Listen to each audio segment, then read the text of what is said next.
Children, the next topic is objectives of business. Every business enterprise has certain objectives which regulate and generate its activities. Objectives are always needed in every area to perform well this business activities. Okay, let us see the objectives of business in detail now.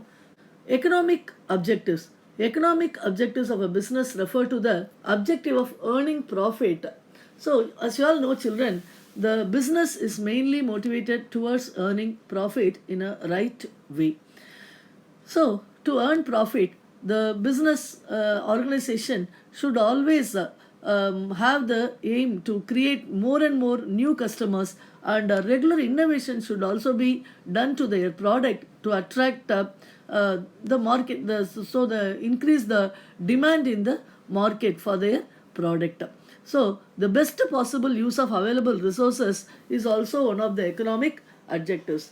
Then the next one is social objective. Social objectives are those which are desired to be achieved for the benefit of the society. As you all know, business organizations are there in the society, and they must think always many good things to the society. They should not utilize the scarce resources and should not exploit the natural resources of the country. For example, they should not pollute the rivers, and air pollution and everything should be controlled well.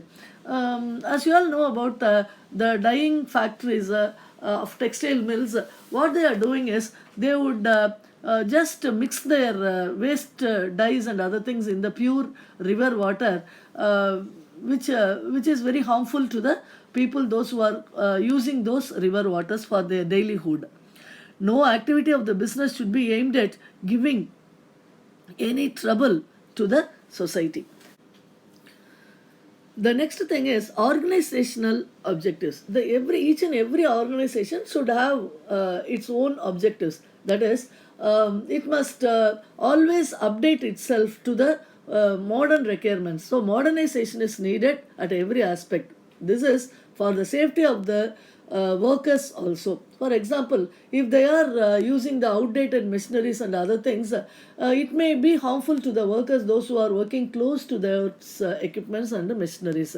So, modernization in all respects should be carried out over the period of time, and proper maintenance of the factories and machines and other things should also be done, and supply of quality goods to the customers is the much needed thing. And if they adapt all these strategies and other things in their organization, then naturally the customer satisfaction is easily would be they could get the customer satisfaction easily.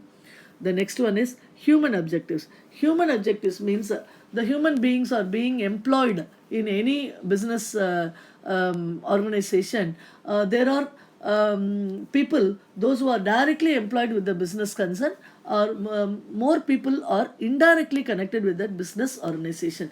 So, this business organization should treat all the people connected with them in a merciful and with kindness. They must treat those people, and in the same way they must have some courtesy to employ the even the disabled, handicapped, and less semi-skilled or less skilled people also in their concern, to improve their standard of living. So, suitable job opportunities may be created and given to those people.